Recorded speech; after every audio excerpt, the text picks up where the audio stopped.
തിരുസഭ ഇന്ന് അനുസ്മരിക്കുന്ന പ്രധാന വിശുദ്ധർ. ഒന്നാമതായി വിശുദ്ധ റാഫേൽ കലിനോസ്കി. ജീവിതകാലം 1835 മുതൽ 1907 വരെ. 1835 സെപ്റ്റംബർ 1 തീയതി ജോസഫ് കലിനോസ്കി സന്യാസസഭയിൽ ചേരുന്നതിനു മുൻപ് അദ്ദേഹത്തിന്റെ പേര് ഇപ്രകാരമായിരുന്നു.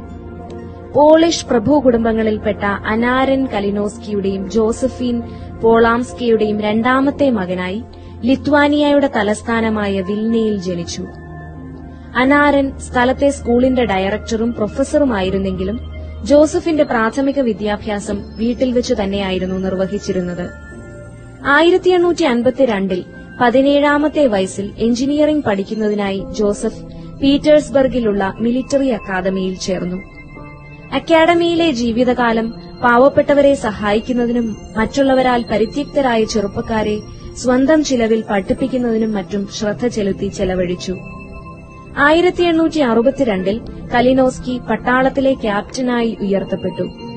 1863 അലക്സാണ്ടർ രണ്ടാമൻ ചക്രവർത്തിക്കെതിരായുള്ള പോളിഷ് ദേശീയ പ്രസ്ഥാനക്കാരുടെ വിപ്ലവം പൊട്ടിപ്പുറപ്പെട്ടപ്പോൾ റഷ്യൻ ഭരണകൂടം ആ വിപ്ലവത്തെ നിഷ്കരുണം അടിച്ചമർത്തി. ഈ അവസരത്തിൽ കലിനോസ്കിക്ക് പട്ടാളത്തിൽ തുടരുന്നത് പ്രയാസമായിരുന്നു. അദ്ദേഹം വിരമിച്ച് പോളണ്ടിലേക്ക് മടങ്ങിപ്പോയി. 1864 പോളണ്ടിലെ വിപ്ലവ ഭരണകൂടം ജോസഫ് കലിനോസ്കിയെ രാജ്യരക്ഷാ മന്ത്രിയായി നിയമിച്ചു. ആ വർഷം തന്നെ റഷ്യൻ പട്ടാളം അദ്ദേഹത്തെ അറസ്റ്റ് ചെയ്യുകയും വിപ്ലവത്തെ അനുകൂലിച്ചതിന് വധശിക്ഷയ്ക്ക് വിധിക്കുകയും ചെയ്തു.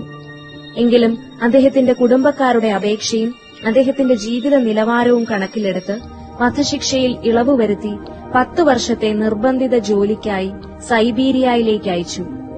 പലപ്പോഴും അതിശൈത്യം അനുഭവിച്ചിരുന്ന സൈബീരിയയിലെ ജീവിതകാലത്ത് പ്രാർത്ഥനയും ദൈവാശ്രയവുമായിരുന്നു അദ്ദേഹത്തിന് കരുത്തു നൽകിയിരുന്നത്.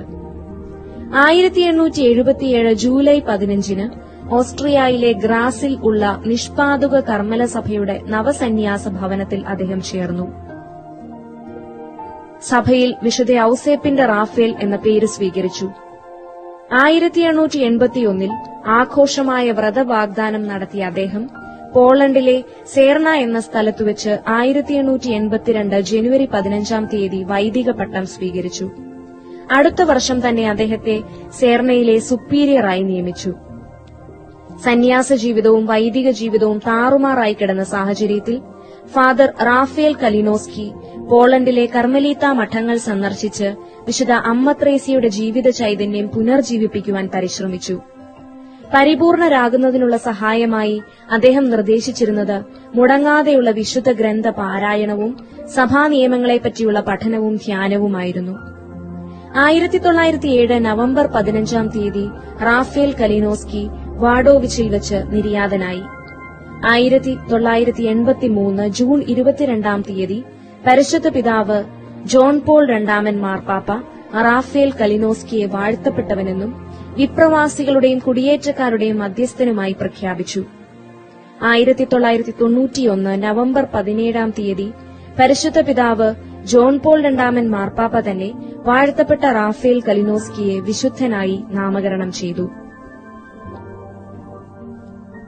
തിരുസഭ ഇന്ന് അനുസ്മരിക്കുന്ന രണ്ടാമത്തെ വിശുദ്ധ ഹാക്കബോണിലെ വിശുദ്ധ മെക്ഡിൽഡ്. ജീവിതകാലം 1241 മുതൽ 1298 വരെ. സാക്സണിയിൽ പ്രശസ്തമായ തുറീഞ്ചിയൻ കുടുംബത്തിൽ മെക്ഡിൽഡ് ജനിച്ചു. കുട്ടിയുടെ ആരോഗ്യം തീരെ മോശമായിരുന്നതിനാൽ അവളെ ഉടനെ പള്ളിയിൽ കൊണ്ടുപോയി ജ്ഞാനസ്നാനപ്പെടുത്തി. പരിശുദ്ധനായ ഇടവക വൈദികൻ പ്രതിവചിച്ചു, ഈ കുട്ടി ദീർഘനാൾ ജീവിക്കും, വിശുദ്ധയായ ഒരു കന്യാസ്ത്രീയാകും. ഹാക്കബോണിലെ പ്രഭുക്കൾ വിപ്രായിലെ പ്രഭുക്കളും കൂടിയായിരുന്നതിനാൽ വിപ്രായിലെ മെക്ഡിൽഡ് എന്ന പുണ്യവതിയെ വിളിക്കാറുണ്ട്. ഇവളുടെ സഹോദരിയാണ് വിശുദ്ധയായ ജെർത്രൂദ് വോൺ ഹാക്കബോൺ. കുട്ടിക്ക് 7 വയസ്സുള്ളപ്പോൾ റൊഡാഡ്സ് ഡോർഫ് മഠത്തിൽ സഹോദരി ജെർത്രൂദിന്റെ അടുക്കലാക്കി. 10 വർഷത്തിനു ശേഷം 1258 മെക്ഡിൽഡും ബെനഡിക്റ്റൻ മഠത്തിൽ ചേർന്നു. രണ്ടുപേരും ഹെൽഫ്റ്റായിൽ സ്ഥാപിച്ച പുതിയ മഠത്തിലേക്ക് മാറി. അവിടെ ആബസ് ജെർത്രൂദിനെ സഹായിച്ചുകൊണ്ടിരുന്നു.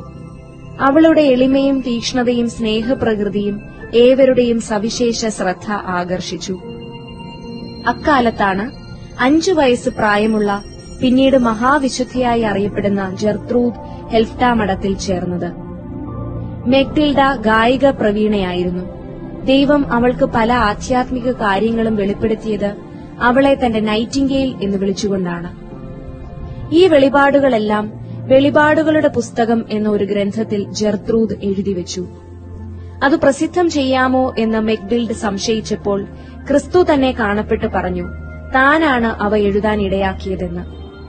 പ്രത്യേക കൃപാവരത്തിന്റെ പുസ്തകം എന്നതിനെ പേർ വിളിക്കണമെന്നും കർത്താവ് അവളെ അറിയിച്ചു. ഈ ഗ്രന്ഥം അനേകർക്ക് ഉപകരിക്കുമെന്ന കാരണത്താലാണ് നാമാന്തരം നിർദ്ദേശിക്കപ്പെട്ടത്. 1291 നവംബർ 19 മെഗ്ഡിൽഡ് മരിച്ചു. അതിവേഗം ഈ ഗ്രന്ഥം പ്രചാരത്തിലായി, പ്രത്യേകിച്ചും ഫ്ലോറൻസിൽ.